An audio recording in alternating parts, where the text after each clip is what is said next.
Mesdames et messieurs, bienvenue, Tribune de Presse, cette émission qui vous parle de la vérité de faits. C'est vrai, nous analysons les faits politiques, mais surtout les faits d'actualité avec les experts de la communication, soit des politiciens, et nous essayons de tordre le cou à la rumeur parce qu'il faudrait à un moment donné que la rumeur cède la place à la vérité. Mesdames et messieurs, bienvenue. Je reçois Christian Emango, aujourd'hui acteur politique, aussi juriste. Il est avec nous, il va pour la première fois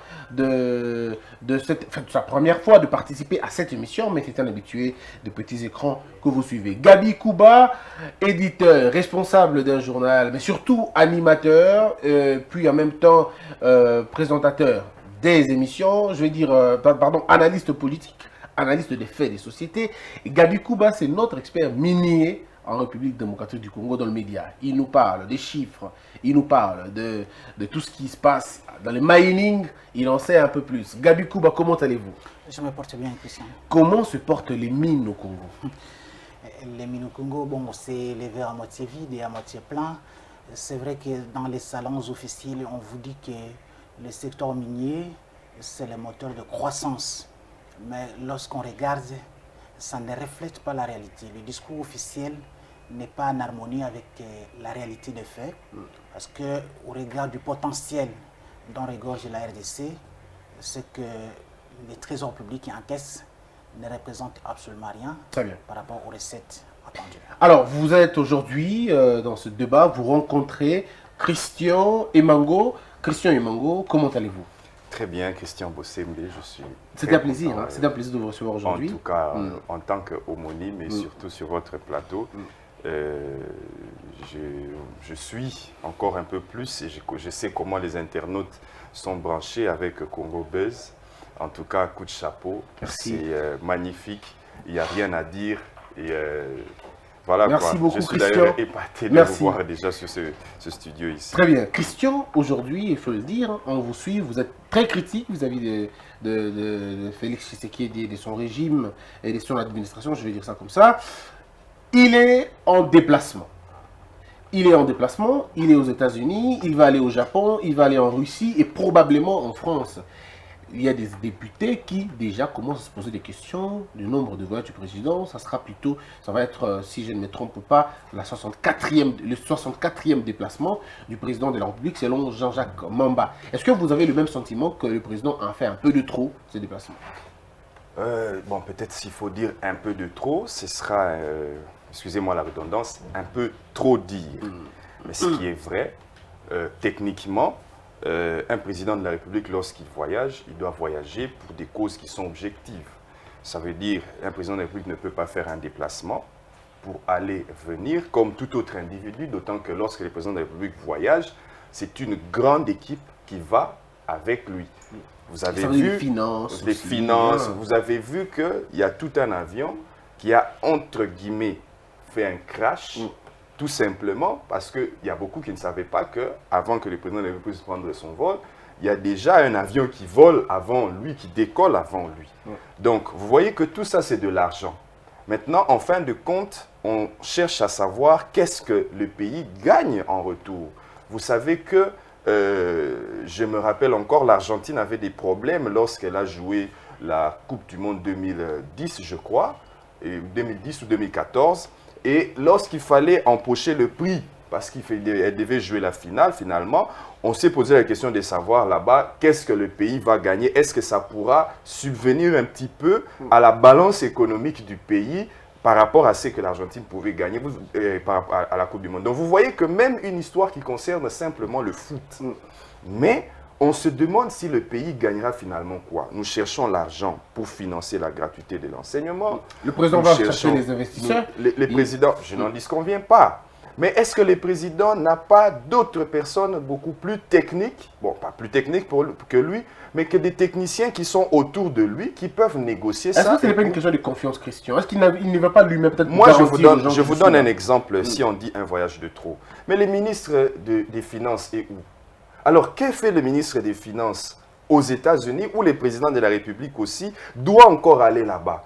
Est-ce que le ministre des Finances, on ne peut pas lui déléguer? Vous savez d'ailleurs, le ministre des Finances dont on est en train de parler, c'est Célé Alagouli, un homme très expérimenté, qui a travaillé avec Matata Ponyo, l'un des premiers ministres qu'on adule, moi je ne sais pas pourquoi ici au Congo, mais en tout cas, ça fait 15 ans qu'il a travaillé avec Matata Ponyo. On connaît très bien la finesse de Matata Ponyo au niveau des finances, tant du bon côté que du mauvais côté.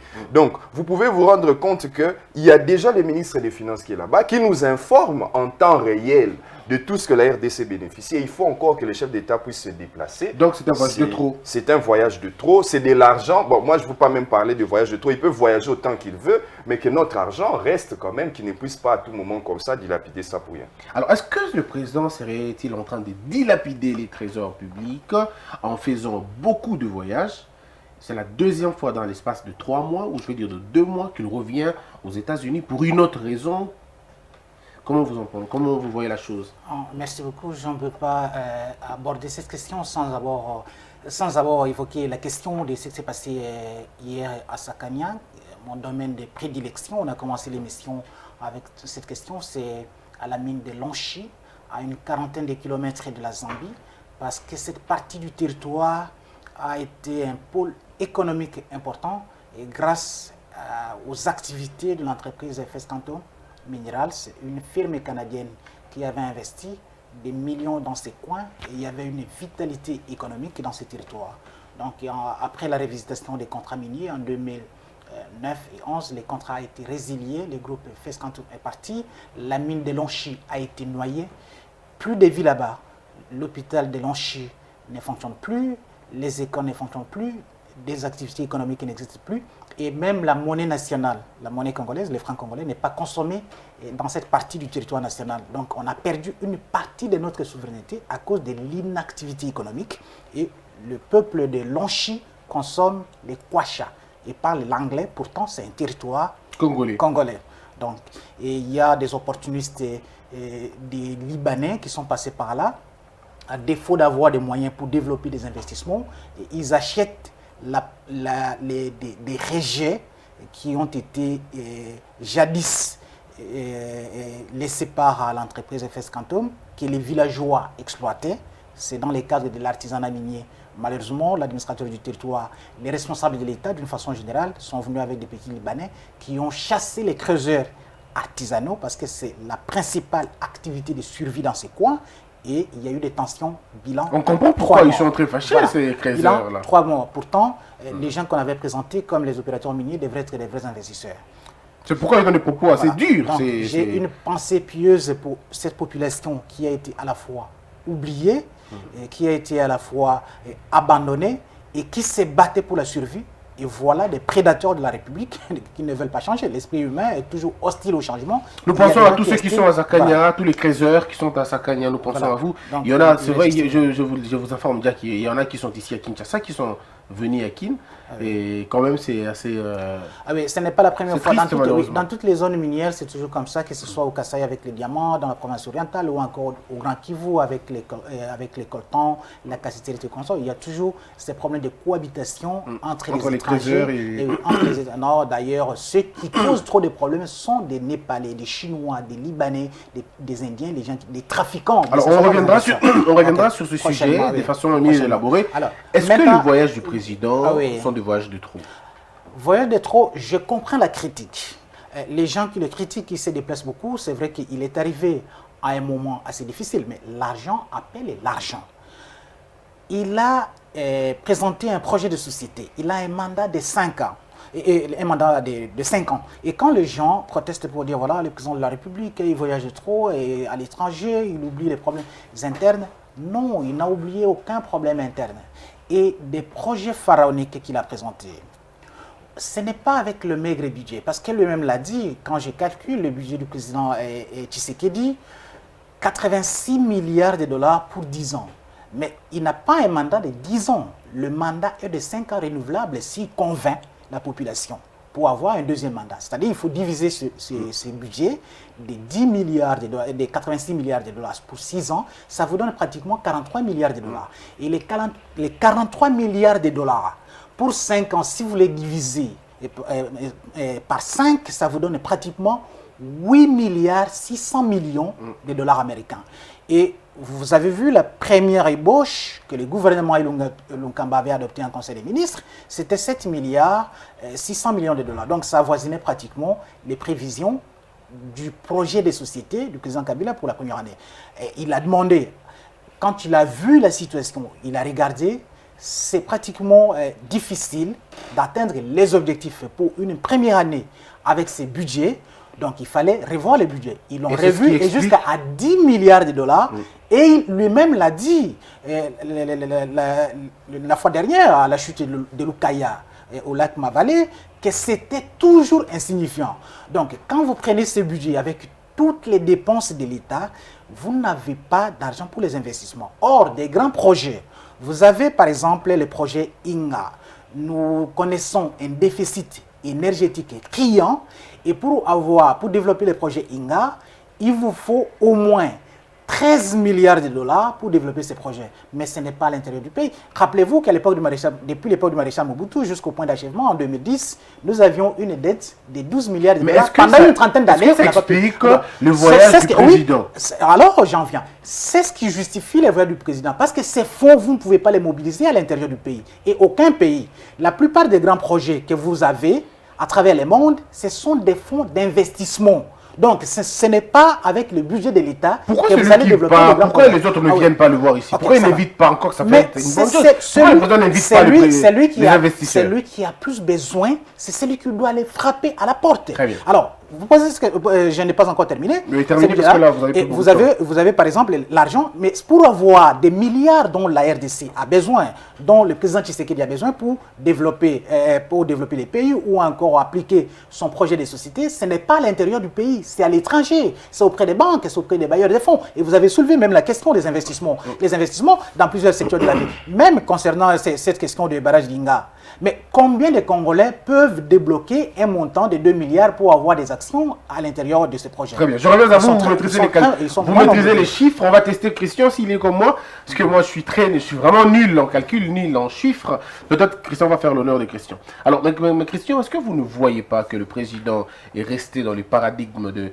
la Kabylie, d'aller à l'étranger? Est-ce que nous n'avons pas le potentiel exact? Est-ce que nous n'avons pas les raisons suffisantes d'impulser notre propre développement ici? D'abord, je retiens que c'est à peu près dans la même optique de ta question, de votre question, excusez-moi.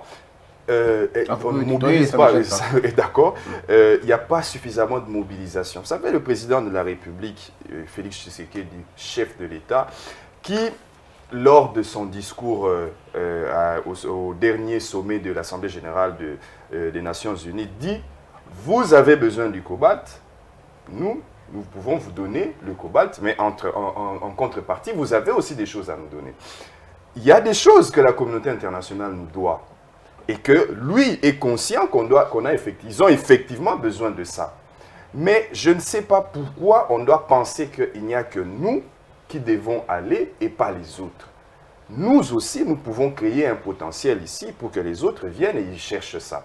La question de la mobilisation des fonds, moi je n'en disconviens pas. Nous devons mobiliser les fonds pour pouvoir financer tout ce qu'il y a comme initiative ici en interne. Mais ce qui blesse, c'est de voir le président de la République faire tous ces voyages-là. Il lui a fallu qu'à un moment donné, on puisse évaluer. C'est ça ce que moi je veux, puisque vous parlez des chiffres. Lorsqu'il a fait les multiples voyages d'abord au niveau de l'Afrique, qu'est-ce qui a été ramené concrètement à ce jour? Moi, je me pose la question. C'est qu'il y a peut-être de déterminants dans tous les voyages qui ont été faits.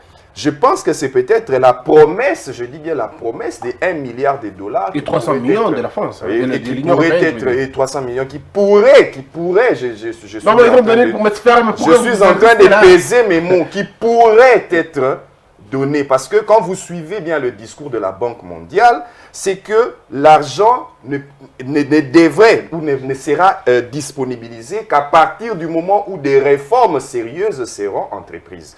Quand vous parlez tout à l'heure ici, il y a les 5 milliards encore jusque hier que la Banque mondiale a promis encore verser au compte congolais, mais les négociations ne vont débuter qu'au mois de février. je me dis encore, au mois de février, le chef de l'État ira encore lui-même en personne pour commencer à négocier ça. Mais finalement, à quoi ça sert toute l'équipe qui est autour de lui? Ça ne sert plus à rien qu'il laisse, alors qu'il puisse congédier tout le monde, qu'il limoge tout le monde et que lui-même puisse maintenant aller à toutes ces négociations-là. Je vais parler ici de... J'ai oublié comment Katumbi appelle ça souvent, ces voyages, lui, fait un peu le tour de quelques villes. Le safari de Katumbi. Maintenant, c'est Félix Tshisekedi qui fait le safari mondial. Donc, dès qu'il sort du pays, voilà, ici, je vois d'ailleurs dans un journal qu'il doit faire France, Japon, etc. et tout ça. Bon, lui-même avait comment on appelle ça, prêté serment ici. On avait vu les quelques chefs d'État qui étaient ici, beaucoup plus des représentants des chefs d'État ici. Mais je me dis, est-ce qu'il n'y a pas une question aussi de souveraineté de la RDC? Une question aussi qu'on puisse, à un moment donné... Mais Christian, Donald Trump voyage, Donald Trump fait des voyages, Emmanuel Macron fait des voyages, tous les présidents, ça fait du voyage. Ils font des voyages. Ouais. Mais vous avez dit tout à l'heure ici qu'il a fait peu de voyages, Emmanuel Macron a voyagé moins que Félix Tshisekedi, alors qu'Emmanuel Macron a beaucoup plus d'argent à voyager autant qu'il veut. Mais Félix Tshisekedi voyage beaucoup plus. Est-ce que c'est pour donner des garanties aux investisseurs? Mais vous savez, moi je veux vous dire en diplomatie, lorsque vous envoyez quelqu'un, et c'est ça même la raison, l'expression émissaire, quand vous allez chercher même l'étymologie même du mot, quand vous cherchez, vous envoyez des émissaires, ça veut dire qu'on voit cette personne-là comme vous-même. Alors ici, la question, moi je suis en train de me poser, le ministre des Affaires, la ministre des Affaires étrangères, que lui-même Félix Tshisekedi a nommé, qui est de l'UDPS, est-elle incompétente pour pouvoir négocier les traités? Les ministres des Finances ou tout autre ministre sont-ils incompétents pour négocier des traités? Alors, pour que ce soit absolument lui-même qui voyage? Kuba, ce sont des dépenses. Les présidents, on sait bien que ça font des voyages, ça voyage, ça parle, ça discute, ça coopère, et puis ça délègue aussi. Pourquoi Félix Tshisekedi ne délègue-t-il pas? Ah, ça c'est une question pertinente. Pourquoi il n'y a pas de délégation de pouvoir? Et vous le savez pertinemment qu'il y a des questions, par exemple, de la diplomatie et de la sécurité du pays, c'est une compétence mutuelle entre le gouvernement et le président de la République. Et il ne faut pas oublier que nous sortons d'un contexte extrêmement difficile où Tshisekedi a eu du mal à former le gouvernement, étant donné qu'il n'a pas de majorité à l'Assemblée nationale. Pratiquement 8 mois, on n'avait pas de gouvernement. Ça, c'est le premier élément. Et le deuxième élément, Félix Tshisekedi connaissait la plupart des palais présidentiels pendant qu'il était opposant. Donc, il avait déjà des relations d'amitié avec certains présidents de la République. Et le contexte, par exemple, des tournées. Regardez les tournées au niveau de l'Afrique centrale. L'Est du pays est secoué par de multiples guerres depuis des années. Et on sait que les guerres, ce n'est pas seulement les problèmes. Les guerres ne sont pas dues seulement aux divergences internes à l'intérieur du pays, mais la plupart des milices ou encore des forces étrangères sont parrainées, ont des arrière-bases ou ont même des pays qui ont des intérêts à l'intérieur de la RDC. C'est ce qui a fait qu'il a commencé ses visites avec les pays voisins. Question aussi de donner des assurances, parce que la RDC partage ses frontières avec 9 pays limitrophes. Et tous les pays limitrophes qui nous entourent, nous connaissons des problèmes. Il ne faut pas l'oublier.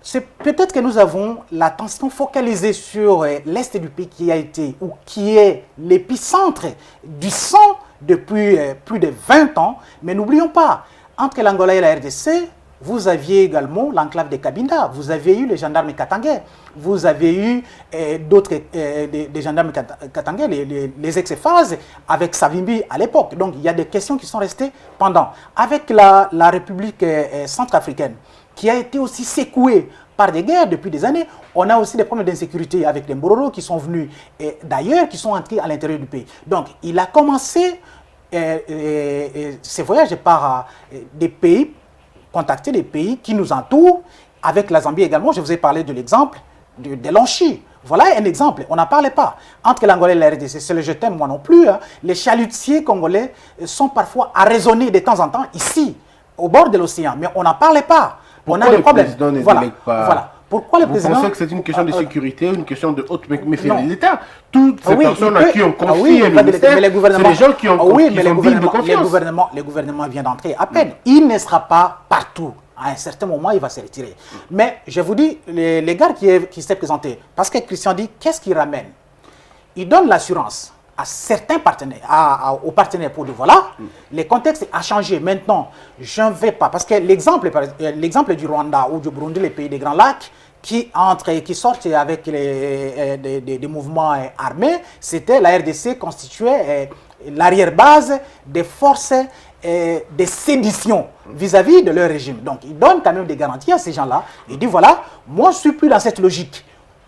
Au lieu de construire des barrières, des murs, comme entre Israël, entre les États-Unis et le Mexique, entre Israël et la Palestine, construisons des ponts dans le cadre de l'intégration. Alors, donc, il ramène quelque chose de je reviens à vous dans les chiffres, toujours.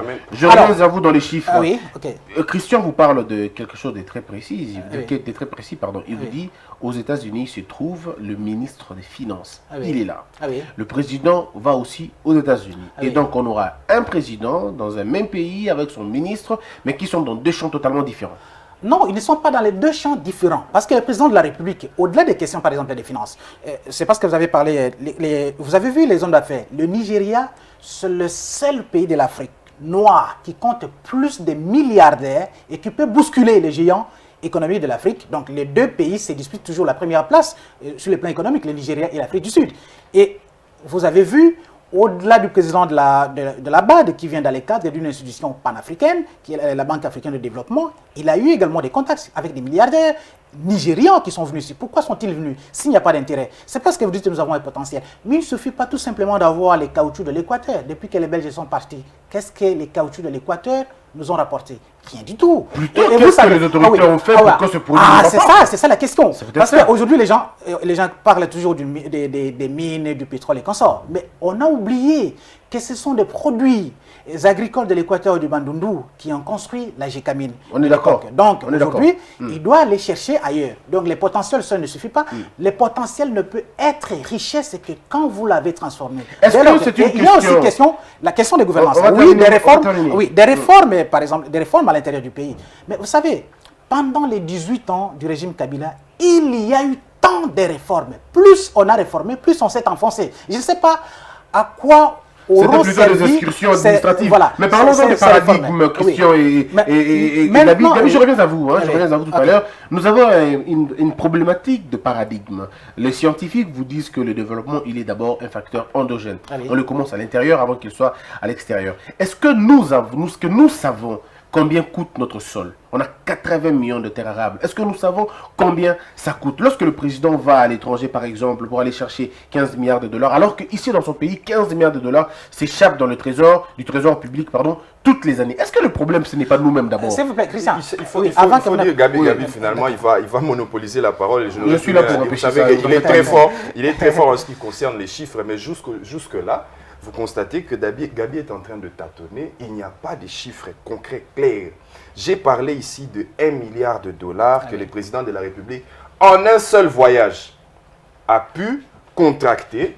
Dès qu'il est parti aux États-Unis, il y a eu la promesse de 1 million de dollars. Et nous, 1 milliard de dollars. Et vous pouvez remarquer que c'est faisable. Mais je vous donne un autre aspect. Le président de la République est allé au Nigeria. Lorsqu'il fallait qu'il y ait les investisseurs et tout ça qui devaient se réunir là-bas. Notamment, il y avait quelques chefs d'État africains aussi là-bas, les chefs d'État sénégalais. C'était au Sénégal.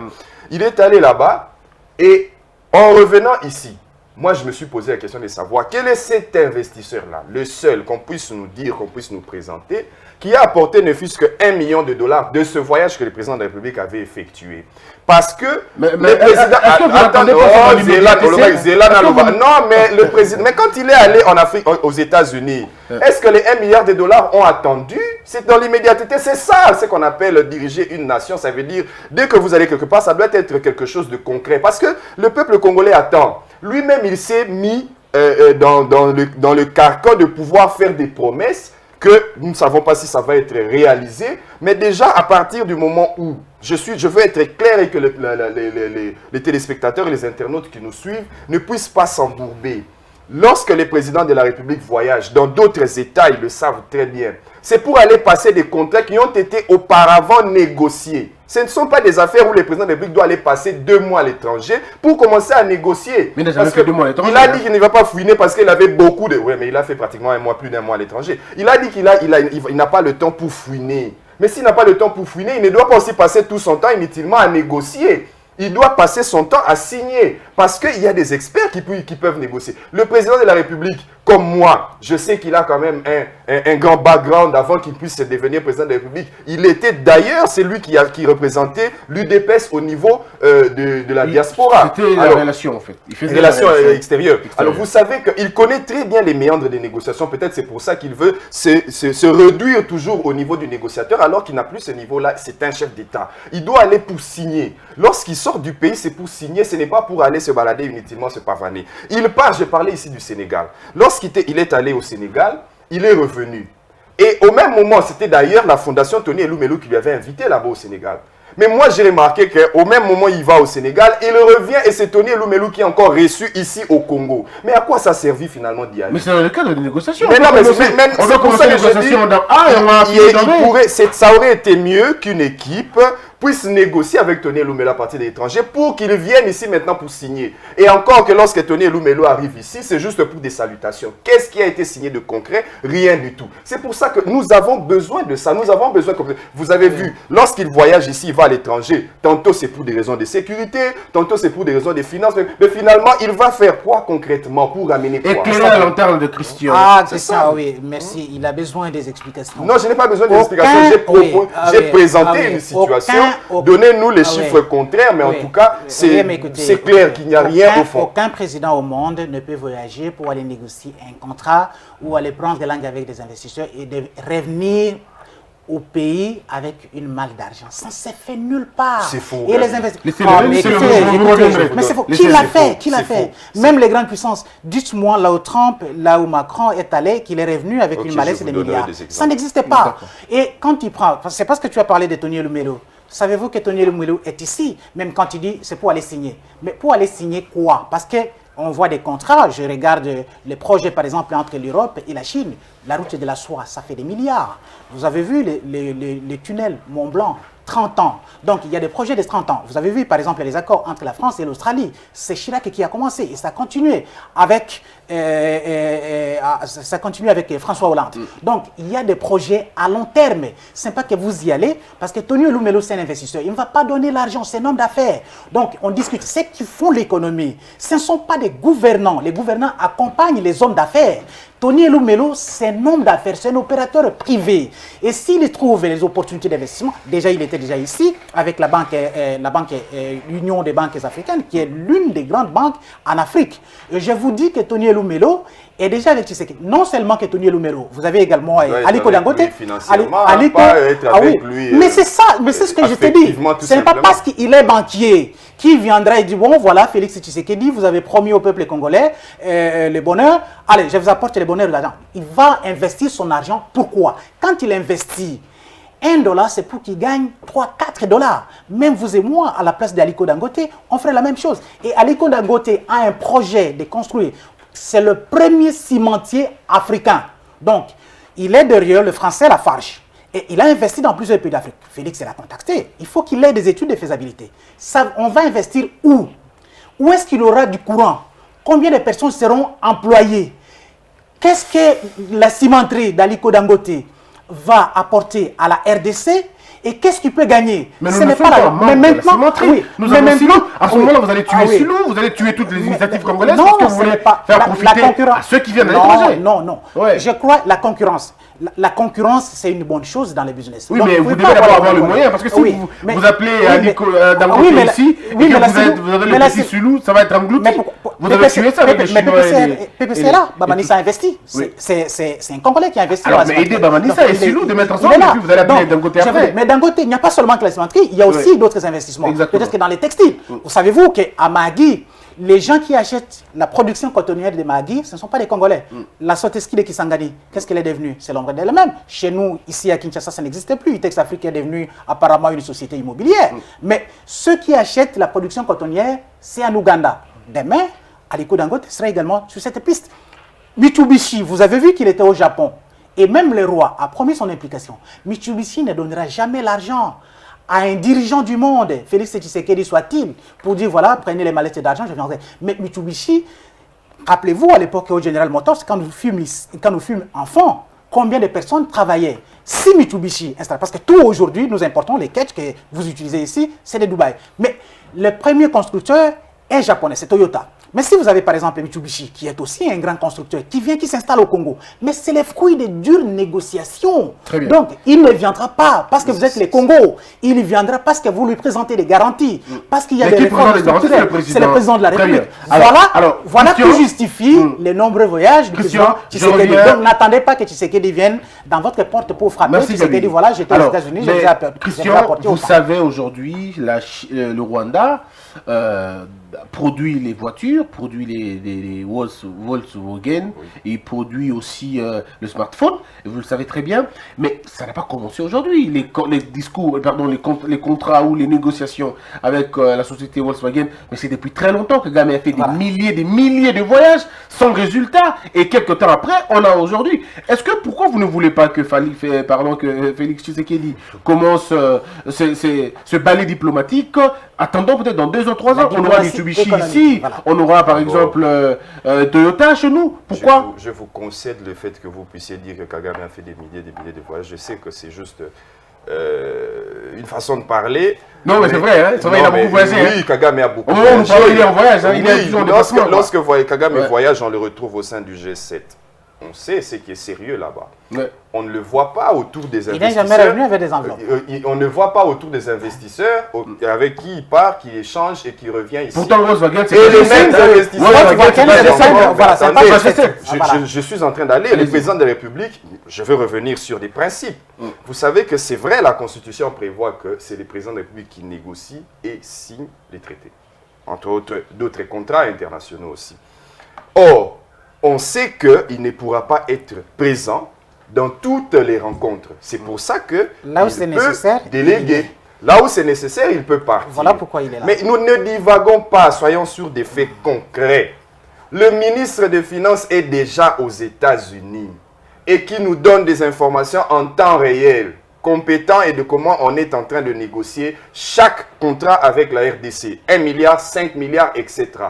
Mais le président de la République, il veut encore y aller. S'il vous plaît, ne créez pas la confusion à ce niveau. Aux États-Unis, le ministre des Finances n'a pas pris des contacts avec le gouvernement américain. C'est avec les institutions de Bretton Woods qui sont le groupe de la Banque mondiale et le FMI dans les cadres. Les institutions de Bretton Woods sont formalisées. Non,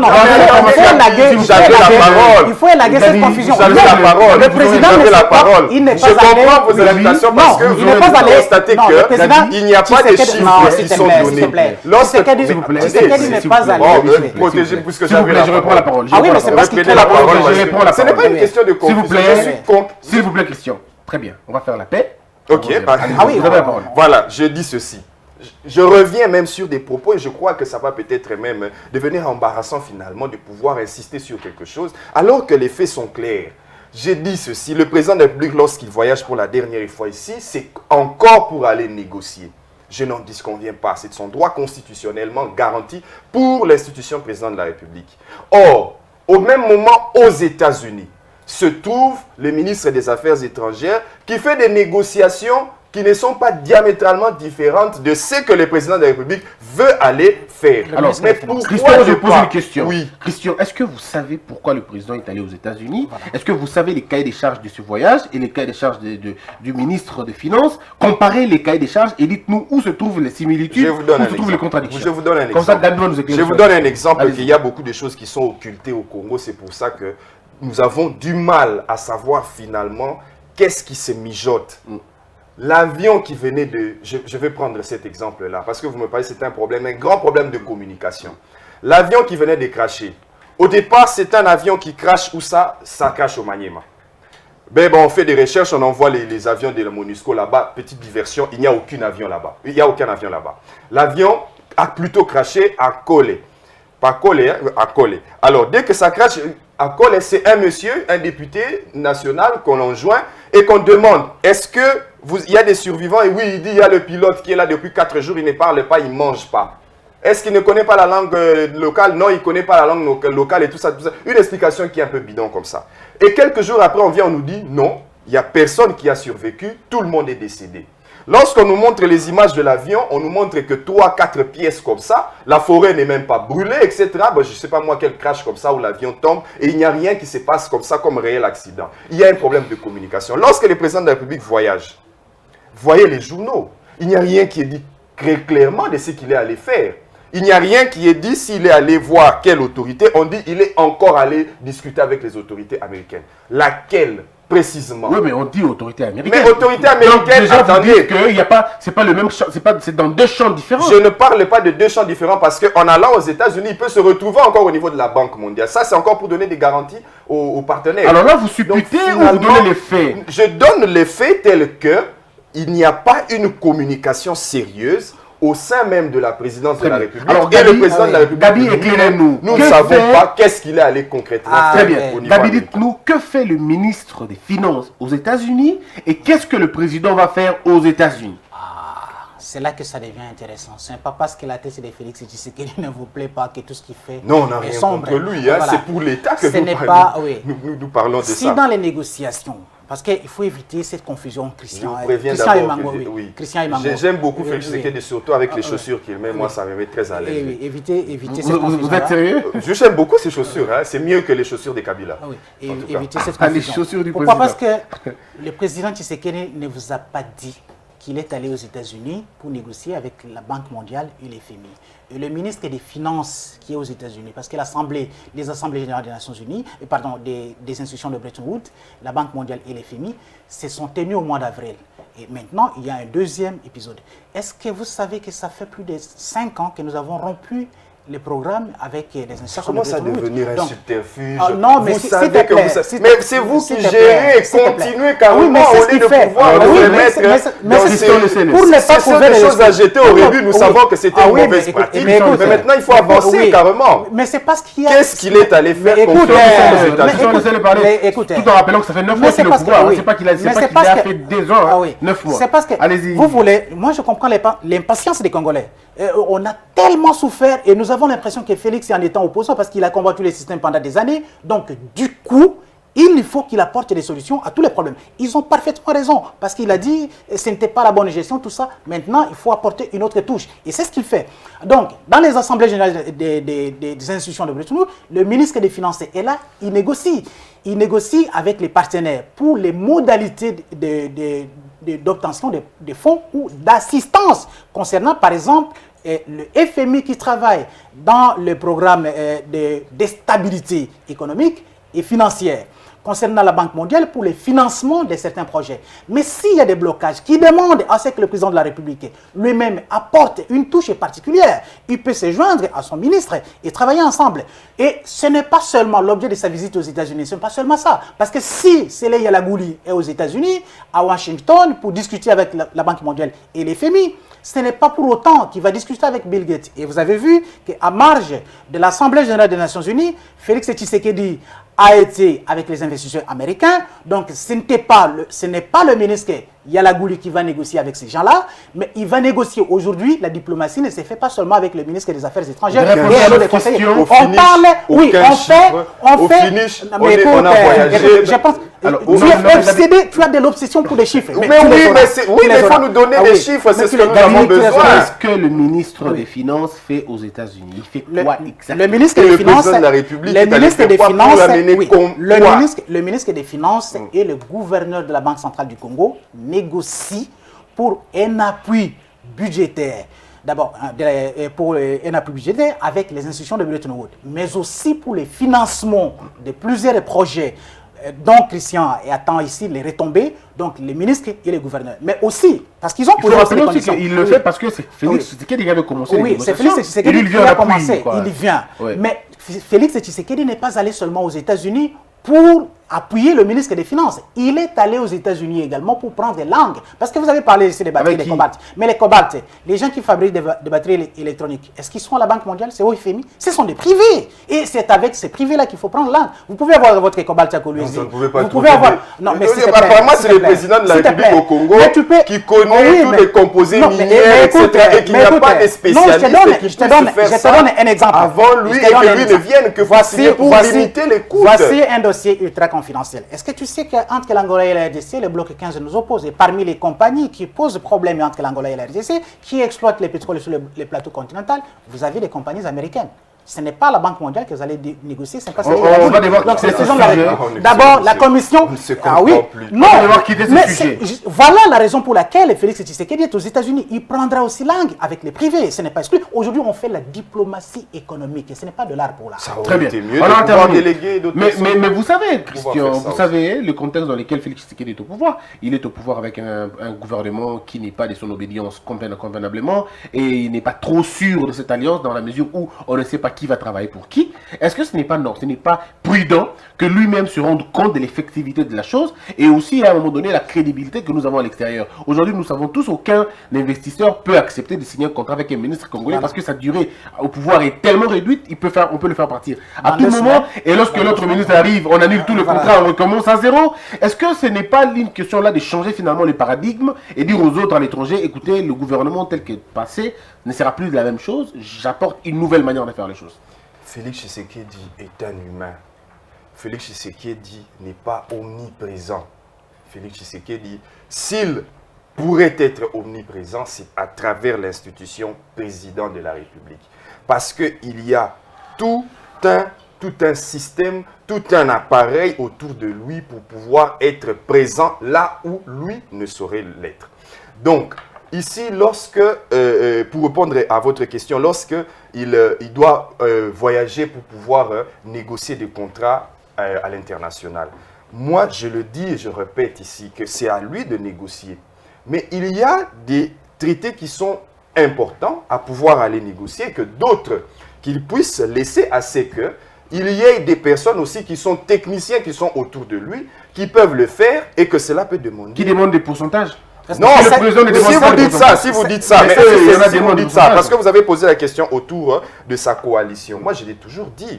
Félix Tshisekedi, lorsque on nous parle d'une coalition, il n'est pas le premier à se retrouver dans cette situation-là ici sur Terre. Oui. Il y a environ, je crois, 50 États qui ont choisi le système de régime semi-présidentiel comme le nôtre. Et il y a beaucoup d'hypothèses où l'éventualité où le président de la République peut se retrouver avec une majorité qui est hétérogène. Ça, nous sommes d'accord avec ça. Mais lorsque nous tombons dans une telle situation, ça devient un faux argument que de prétendre que le président de la République travaille avec des personnes en qui il n'a pas confiance et qu'il devrait lui-même se présenter partout et tout ça. Mais je vais donner l'exemple. Le ministre Willy Bakonga, ministre de l'enseignement primaire, secondaire et technique, le vice-ministre au niveau du ministère de l'enseignement primaire, c'est un ministre qui vient de l'UDPS.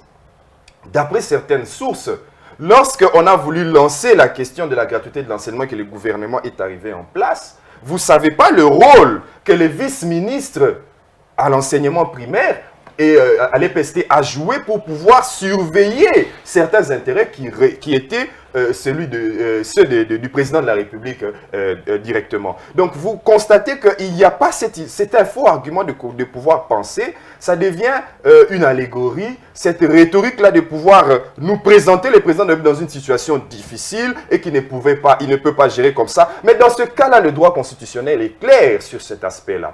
Dès l'instant où le président de la République estime qu'il y a une majorité, mais qui n'est pas, commence à vouer à sa cause, le président de la République n'a le choix qu'à faire d'aller à une cohabitation. Alors là, en ce moment-là, vous savez les conséquences, oui, nous savons les conséquences. Les conséquences d'ailleurs, c'est quoi? C'est 9 mois, c'est 7 mois sans gouvernement, c'est à cause d'une coalition qui ne marche pas. Alors que si nous étions dans une cohabitation, il aurait dû laisser à ceux qui prétendent avoir la majorité parlementaire. Et le gouvernement, vous avez déjà vu ici au Congo un gouvernement qui a attendu 4-3 mois? Non, ça ne s'est jamais réalisé. Non, on a vu dans certains pays qui ont attendu 7 mois. Oui, dans d'autres pays où il y a eu une année, c'est parce qu'il y a eu ce refus-là de se mettre ensemble là où les programmes n'étaient pas cohérents. Et il y a eu la chance d'avoir une belle administration et nous n'avons pas cette chance. Et malheureusement, je ne veux même pas descendre à ce niveau-là. Or, ici chez nous, vous avez vu même, les 15 millions ont été détournés. Pourquoi? Tout simplement parce qu'on avait dit on bloque d'abord avec les ministères, il n'y a plus d'opérations qui vont être faites là-bas pour que tout se passe au niveau de la présidence. À l'époque de Kabila, il y avait 32 millions. Et finalement, à l'époque de Kabila, il y avait 32 millions qui étaient détournés. Bon, ben, c'est pour ça que vous voyez, c'était toujours détourné au niveau de la présidence. Donc, c'est encore ici les 15 millions qui sont encore détournés parce qu'il fallait permettre à ce que la présidence puisse trouver une brèche, d'avoir une mainmise sur certains ministères. On ne sera jamais d'accord avec le voyage du président. Nous allons passer, s'il vous plaît, Gabi. Vous pouvez prendre votre parole. Permettez-moi d'évoluer. Le CLC en marche lundi, donc samedi, demain, c'est pas possible parce que Kinshasa Bopeto va être finalement lancé demain et que le gouverneur a estimé qu'il fallait pas qu'il y ait une sorte d'interférence avec ce qui marche et l'opération Kin Bopeto. Le comité laïque de coordination s'est montré beaucoup plus compréhensif. Ils ont dit, ok, d'accord, on y va lundi, mais ça tombe mal, lundi est un jour de travail. Nos enfants vont aller à l'école. Comment ça va se passer dans la pratique? Alors, c'est de ça qu'on parle. Gabi Kouba, lundi, la marche, mais c'est un jour ouvrable. Pourquoi on n'a pas lancé ça samedi, Carmen? J'étais là hier lorsque le gouverneur Ngobila négociait avec les comités laïcs et de coordination. Mais avant de répondre à cette question, je voudrais dire à Christian, aujourd'hui, 15 millions, tous nous déplorons ce qui s'est passé. Mais vous oubliez que pendant des années, l'argent de l'autorité de régulation des postes et télécoms est allé à la présidence de la République qui ne constitue pas un compte du trésor public à part. C'est avec Félix Tshisekedi, dans 2 ou 3 mois, vous avez eu 86 millions de dollars américains canalisés vers les trésors publics. Ça, vous n'en parlez pas. Oui, mais ça n'explique pas la disparition. Non, ça n'explique pas. Ça n'explique pas. Même si vous donnez 5 milliards de dollars, là, 1 million, c'est beaucoup. Oui, là, Christian, même 100 francs, c'est beaucoup 100 francs, pour l'État parce que ce n'est pas destiné à un individu, c'est destiné plutôt au trésor public. Christian souffre toujours de la cécité. Il ne voit pas. Félix Tshisekedi qui arrive 8 mois seulement après, vous oubliez que tous les agents et fonctionnaires de l'État ont connu une augmentation salariale de plus de 40%. C'est vrai, ça ne représente rien. Mais vous oubliez qu'à l'époque, ça fait plus de 25 ans, depuis que Lunda Bololo a triplé les salaires des fonctionnaires de l'État, personne ne l'a fait. Tshisekedi l'a fait. Vous souffrez de la cécité, vous ne voyez pas. Et de la surdité. Là, vous n'en parlez pas. Là, non, mais c'est vérifiable. La banque, la banque Procrédit ici à côté, vous pouvez vérifier. J'ai dit, c'est vrai, les gens disent, bon, mais 80 000 francs congolais, c'est quoi? 100 000 francs congolais, c'est quoi? Mais il faut calculer, il faut voir tout simplement ce que les agents et fonctionnaires de l'État touchaient avant et pendant cette période de transition. Vous suivez la marche du CLC. Voilà, là, parce que c'est vérifiable. Vous pouvez descendre ici au niveau de la Rabobank, donc les relevés bancaires sont à la disposition de tout le monde. Vous pouvez enquêter là-dessus parce que vous qui parlez de l'insuffisance de la communication de la présidence de la République, mais c'est notre travail aussi, c'est d'aller puiser là où les autres ne vont pas. Donc c'est à toi d'aller chercher l'information. Très bien. Alors, le CLC. La marche du CLC, il y a eu des discussions entre les comités laïcs et les coordinations et l'hôtel de ville de Kinshasa. Finalement, ils sont tombés d'accord parce que Ngobila va lancer son opération Kin Bopeto le samedi et qu'il évitait plutôt des chevauchements des tâches de part et d'autre. Mais j'ai vu Ndaouel avec son équipe qui ont donné des garanties au gouverneur pour dire voilà, si vous allez lancer votre activité à la place X, nous avons notre itinéraire, donc on a le point A vers le point B, là où la marche va échouer, donc nous n'allons pas perturber les activités finalement. Ils sont tombés d'accord, le gouverneur a convaincu les comités laïcs et de coordination, et il lui a dit non, ce n'est pas possible, donc vous pouvez décaler votre marche, et le comité laïque et de coordination a accepté d'organiser sa marche le lundi. Mais pourquoi lundi, un jour de travail? Non, mais le début de la semaine. Quel est ce texte? Oui, je suis en face de vous deux qui êtes des juristes. Quel est le texte qui interdit quel est le texte qui interdit au comité laïque de coordination d'organiser sa marche le lundi? Non, on ne s'interdit pas, mais... Voilà. Quel jour? Parce que la marche, on peut l'organiser le dimanche, le vendredi, le samedi. Donc, tous les jours de la semaine, donc on peut organiser une marche. Ils sont tombés d'accord là-dessus pour éviter certaines interprétations. Parce que dans cette marche, une démarche noble que moi je salue. Tout citoyen doit lutter contre la corruption. Et d'ailleurs, je suis en désaccord peut-être avec certains cadres des partis politiques qui estiment que c'est une provocation. Ce n'est pas une provocation. C'est les discours de Tshisekedi. Il revient, dans tous ses discours, il revient sur la lutte contre la corruption. Dès lors qu'un groupe de citoyens estime qu'il faut manifester pour désapprouver la corruption, le détournement des deniers publics, à ce moment-là, ils entrent dans la philosophie. Alors, Tchombela avait dit qu'il va lui organiser une autre marche. Lui, c'est pour le soutien à la gratuité. Est-ce qu'on a permis, ça on a autorisé ou on a aussi reporté? Tchombela, c'est pour le 9 novembre. Ah, d'accord. Donc, toutes les deux marches, moi, je les soutiens. Je soutiens la marche contre la corruption, contre l'impunité, contre les injustices. Je suis parfaitement d'accord avec les comités. Il ne reste plus que mais maintenant, les problèmes... oui, s'il vous plaît, Christian. Oui. Maintenant, les problèmes, est-ce qu'il n'y aura pas de récupération politique? Parce que ceux du MLC, c'est bon, les amis de la Mouka, voilà, les amis de la Mouka, bon, parce qu'il partage plus ses convictions avec ces gens-là.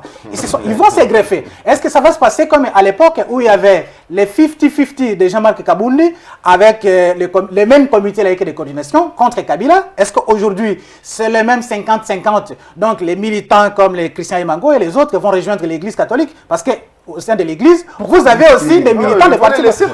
Vous avez aussi des militants des partis politiques. Est-ce que ce sont des partis politiques de la Mouka qui vont fournir des manifestants à l'Église catholique, ou c'est l'Église catholique qui fera appel, pas l'Église catholique, parce que moi je le suis, moi je suis citoyen, je ne prendrai pas à cette marche pour désapprouver la corruption. Tout à l'heure, on va le voir. Lundi, on sera peut-être là à la marche aussi. La marche, moi je serai dans toutes les deux marches. Hein.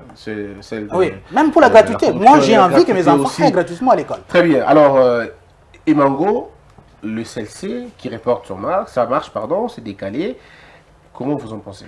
J'aurais bien voulu revenir sur des questions, des aspects nostalgiques ici évoqués par Gabi Kouba. Il y avait l'argent qui disparaissait. Mais vous êtes en fonction, donc vous n'avez plus à pleurnicher sur l'argent qui disparaissait. Utilisez l'argent que vous avez, essayez d'avancer avec ça. Ne voyagez pas pour rien. Donc, pour revenir à la marche du CLC. Mais attendez, nous sommes dans quel pays? Les lois prévoient quoi? Les lois prévoient que lorsque vous avez une marche, une manifestation sur la place publique, informez 72 heures avant au moins. Ça a été fait 7 jours avant. Le gouverneur qui prend acte et qui même encourage la marche revient pour vous dire non, vous devez décaler ça parce qu'il y a Kinbo Peto.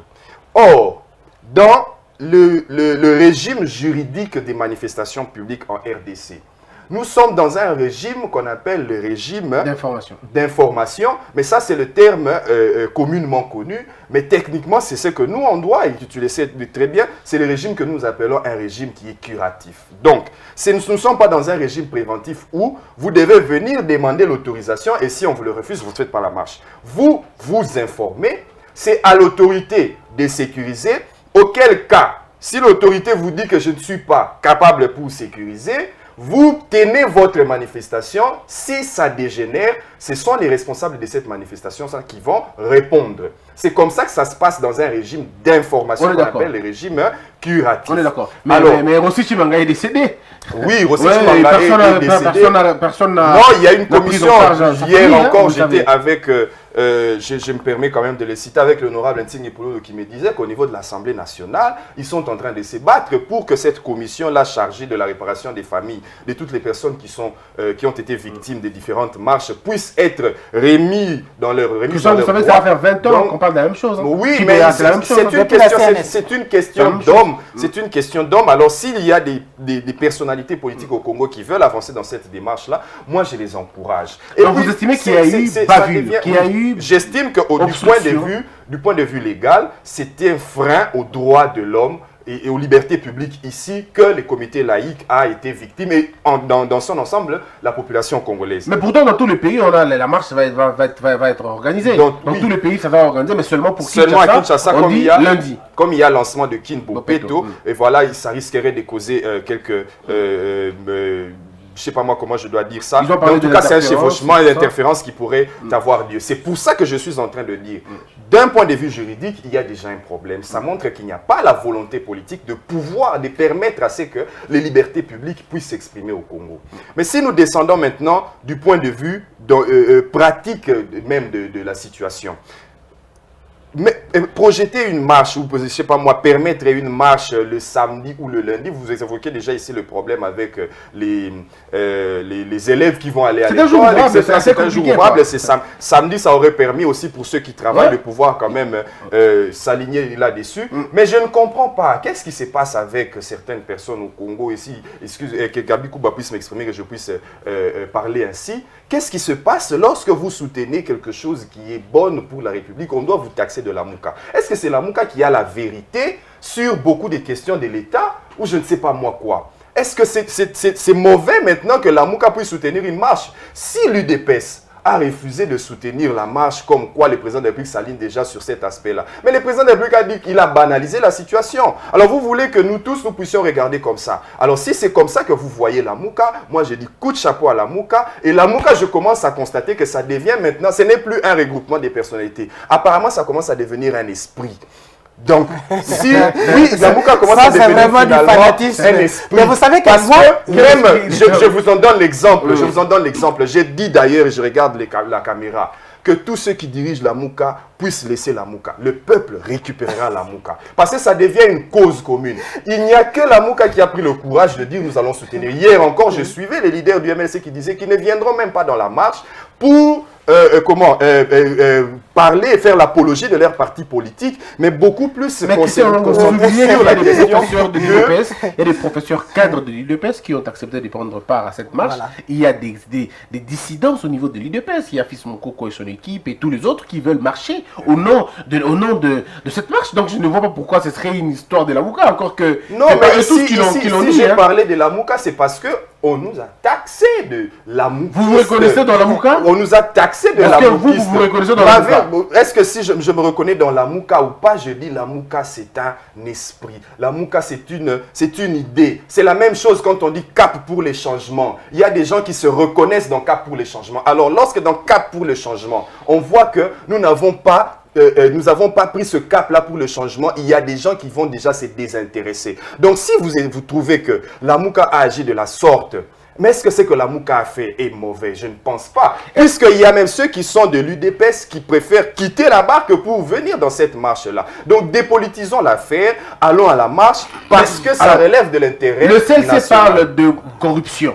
Mais Bemba parle de 15 millions. Alors on ne comprend plus finalement, vous faites... Oui, mais parce que... Oui, mais non, ça pas que de 15 millions. Il y a eu une genèse. Mais quand vous venez, est-ce que vous êtes aussi prêt? Parce que vous dites, excusez-moi de vous parler de la Mouka, hein, parce que vous avez dit que vous reconnaissez... Non, mais ça ne met pas mal à l'aise. Je vous dis que la Mouka, c'est un esprit. Très bien. Alors, parce que c'est dans l'esprit la Mouka. Oui. Est-ce que vous savez que ceux qui partagent l'esprit la Mouka avec vous sont aujourd'hui auteurs de 350 parcelles à Kinshasa, selon le rapport Jekoko? Est-ce que vous savez que ceux qui sont dans l'esprit la Mouka sont aussi des gens qui n'ont pas payé des agents de leur boutique, de leurs établissements pendant autant d'années? Est-ce que vous savez que ceux qui sont dans la Mouka, entre guillemets, esprit la Mouka, sont aussi ceux-là qui ont finalement mis en péril certaines entreprises d'aviation, ici en République démocratique du Congo, entraînant les gens dans le chômage? Est-ce que c'est ça l'esprit de la Mouka?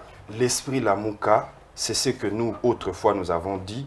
Monsieur le Président de la République, chef de l'État, il y a eu du Kanyaka qui s'est passé au niveau de la Cour constitutionnelle.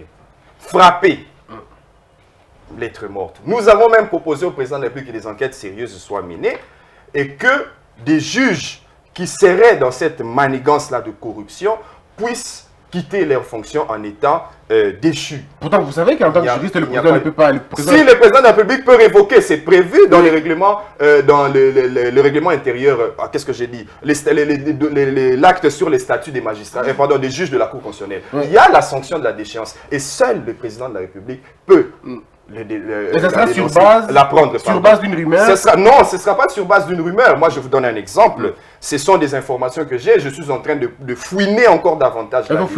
Comment est-ce qu'on a constaté qu'il n'y avait plus que 3 000 $ dans le compte où les 15 millions de dollars étaient versés? C'est que lorsque la rumeur a circulé, il y a eu des enquêtes qui ont été menées. Mais lorsqu'on est allé demander d'abord à ces banques-là de pouvoir fournir les informations, les banques ont dit que c'était des informations confidentielles. Or, je vous dis, la prochaine émission, je vous apporterai les documents. Ça a été une autorité. Moi, je l'ai ici. Ça a été une autorité, non de moindre. Là, vous parlez du rapport simplement de l'IGF. Je suis allé plus loin que ça. Ça a été une autorité, non de moindre. Non de moindre. Non de moindre. Oui, attendez. La semaine prochaine, il y a eu une autorité. Je termine. je termine. Oui, Je prends d'ailleurs juste une minute. Oui, une minute. Il y a eu une autorité non des moindres qui demande à la banque, à ces différentes banques-là, de pouvoir lui fournir les informations. Mais c'est à cette autorité-là qu'on dit que ce sont des informations confidentielles qu'on ne peut pas vous livrer. Or, l'autorité dit c'est parce que je suis en train de poursuivre les infractions. On ne lui donne pas. C'est lorsque l'autorité, dans les 2-3 jours, il revient pour pouvoir s'enquérir encore beaucoup plus de la situation, qu'il constate que l'argent a déjà été déplacé et que c'est allé dans d'autres poches qu'on ne sait pas maîtriser. Bon, elle était wapi. C'est ça la question, en fait. Et finalement, ce sont les mêmes autorités aujourd'hui qui sont en train de nous diriger. C'est pour ça que, pour être clair avec notre discours, nous avons estimé que la marche du CLC, quoique cette marche soit reportée. Moi d'ailleurs je t'informe que le samedi et dimanche nous avons saisi l'autorité de Bandal pour pouvoir lui dire que nous allons aussi sensibiliser la population sur la marche du CLC. Je suis déjà sûr qu'on va nous refuser cette opération là. Vous êtes assez pessimiste? Donc non, sensibiliser sur la marche du CLC, c'est ce que nous sommes en train de faire ici. Oui. Nous sommes en train de sensibiliser. Exactement. Lundi, quoi qu'on puisse nous dire, nous serons dans la rue et nous allons marcher. Nous allons tout faire pour qu'il n'y ait pas de casse. Nous allons tout faire pour qu'il n'y ait pas de débordement. Et nous allons marcher jusqu'à ce que les 15 millions de dollars, on nous donnera une réponse claire là-dessus. Ah, donc votre marche à vous, c'est pour les 15 millions, mais la marche du CLC, c'est pour la Non, corruption. je suis parti au niveau des juges. Il y a eu corruption. Ça a été dénoncé au niveau des juges. Il n'y a rien qui a été fait. Il n'y a rien qui a été fait. Il y a eu encore l'affaire ici des corruptions, des prétendues corruptions sur les députés provinciaux. Les procureurs ont demandé qu'on lui apporte des preuves, sans même auditionner, ne fût-ce que les personnes qui ont dénoncé. Parce qu'elle peut être aussi, elle-même aussi, à la base. On termine cette émission. Gabi, en une minute, on termine cette émission. Vous voyez combien le CLC, finalement, projette une très belle opportunité. Disons, met en place une belle opportunité. Donner à tous les Congolais de pouvoir manifester contre la corruption, pas que les 15 millions. Ah oui, mais moi je suis parfaitement d'accord avec le CC, même si mon ami Christian Mango s'énerve lorsqu'on... Non, je ne m'énerve pas, j'ai dit juste que la Mouka c'était un esprit. Comme les deux, la Mouka ce n'est pas une affaire des personnes. Vous ne pouvez pas faire l'apologie de quelque chose, d'une structure virtuelle.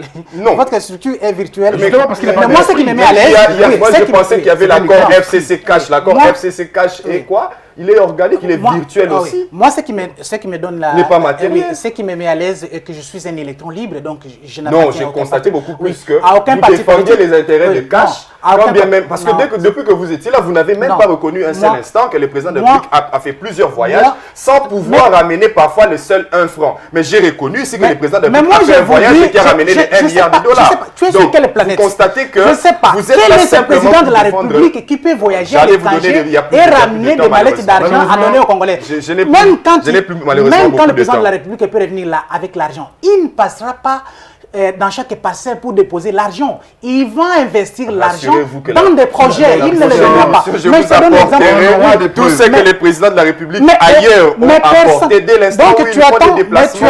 Tu attends l'argent chez toi à la maison, tu viens. Pas du tout. Félix Tshisekedi peut ramener des milliards. Non, la marche du CLC, je soutiens l'initiative du CLC.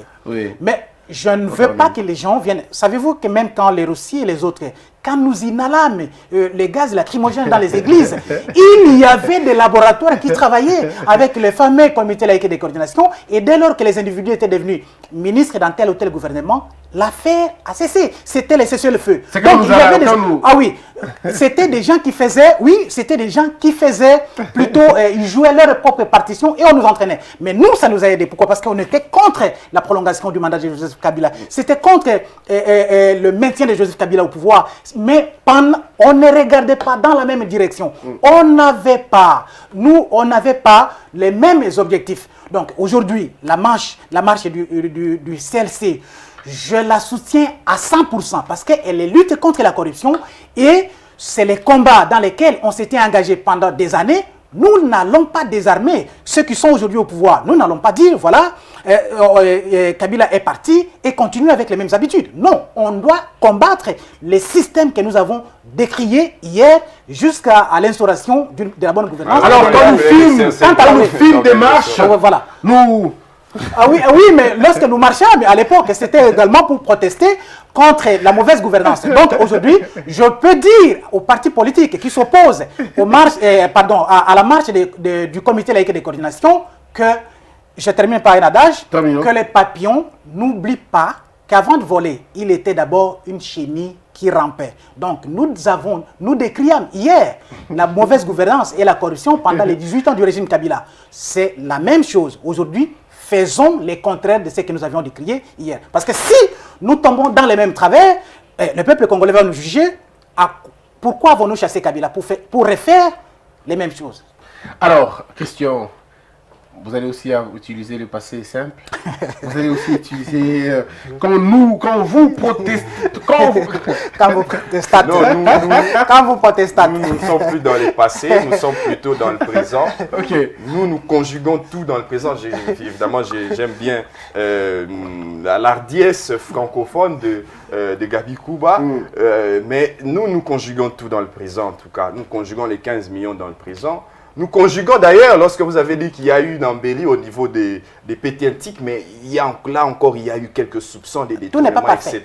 Donc, vous savez que nous rappelons encore. Et d'ailleurs, ici, je profite derrière cette caméra ici pour demander d'ailleurs à tous les jeunes de Bandal, Kitambo, Ngaliema, etc., qu'il y aura des réunions qui seront tenues et que nous devons mobiliser sérieusement concernant cette marche du comité laïque. Et d'ailleurs, c'est une marche pour tous les Congolais. Alors, la dernière étape de l'émission, c'est que vous allez regarder vous deux les caméras et vous allez donner vos coordonnées pour que ceux qui veulent vous joindre directement puissent le faire. Alors, nous, dans cette émission, nous protesternâmes. Oh là, quel français! C'est pas possible. Alors, vous allez regarder la caméra, vous allez donner vos coordonnées et les gens vont vous appeler. Mais ce qui va vous arriver, en tout cas, c'est pas moi. Bon, nous sommes déjà habitués avec ça. Lorsque nous avons dit qu'il y avait des personnalités qui ne devaient pas revenir dans le gouvernement, nous les avons citées une à une et nous savons ce que nous avons reçu comme menace là-dessus. Bon, nous sommes déjà habitués de toute façon. Pour nous contacter, les numéros, le contact, c'est le plus 243 81 480 24 15. Plus 243 81 480 24 15, ou vous pouvez écrire sur le mail assemblée des hommes libres@gmail.com. J'en suis le président. Vos mails seront lus et nous pourrons continuer à échanger. Même si vous venez avec des menaces, nous allons vous montrer que nous ne sommes pas dans la jungle, nous sommes dans un état de droit. Les hommes qui ne sont plus à l'état des natures, mais nous sommes des hommes civilisés. Cher président, deux hommes libres, vous pouvez contacter Christian Emango. Il est là, Christian Emango, déjà avocat ou juriste déjà? Juriste. Juriste, pas encore avocat. Très bien. Alors, vous avez Gabi Kuba. Gabi Kuba, vous allez regarder la caméra, vous donnez votre point de vue. Et ce qui va vous arriver ne me concerne pas. mais merci beaucoup. D'ailleurs, ce n'est pas la première fois que je peux recevoir des menaces. Donc, je suis habitué à les recevoir. Donc, ça fait 18 ans que je fais le même travail et je reste constant. Donc, le numéro, il n'est pas virtuel. C'est le vrai numéro 081 00 58 951. Donc, si vous voulez me voir physiquement, vous pouvez passer sur l'avenue Roi-Baudouin, numéro 4547. Ce sont des choses que nous récussions. À la rédaction, annoncez-vous et on va vous recevoir. Vous me verrez physiquement. À l'époque, vous récitez. Ce qu'on va dire, hein, vous recevez des appels et des messages. Hein. Mais j'ai l'impression que vous avez parfaitement maîtrisé Béchel. Vous savez l'art des conjugués. Non, mais le français parfois ça fait rire. Il est beau, donc je suis francophile. Non seulement francophone, mais je suis francophile. Un peu comme le président, vous aimez Paris Saint-Germain? Non, moi, malheureusement, sur ce point, je ne partage pas le point de vue du président. Je ne suis pas fanatique de Paris Saint-Germain. Oui. Moi, le plus grand club français que je connais et que j'aime bien, c'est Marseille qui a fait que les Africains deviennent des joueurs, des athlètes célèbres. Mais moi, je suis fanatique du Real Madrid. Donc, je suis de la Casablanca. Donc, sur ce point, je n'ai même pas tout la même longueur. Je suis fan de Vita Club. Oui. Et de tous les autres clubs du Congo, mais en tout cas d'abord à première vue de Vita Club. Oui. Mais à l'international, ça nous arrive. Hein. Tantôt nous sommes avec AC Milan, tantôt nous sommes avec Real de Madrid, tantôt nous sommes avec Juve. Mais nous ne sommes pas avec Barcelone parce que c'est une équipe de souvent ça a été pour favoriser. Ça va fini, mesdames et messieurs, je vous retrouve très prochainement. Et moi je vous dis déjà combien je vous aime beaucoup. Je suis fanatique de Congo Buzz. Suivez Congo Buzz, abonnez-vous sur Congo Buzz et dans Elite Télévision. Que la peur quitte nos esprits et que Dieu bénisse la RDC.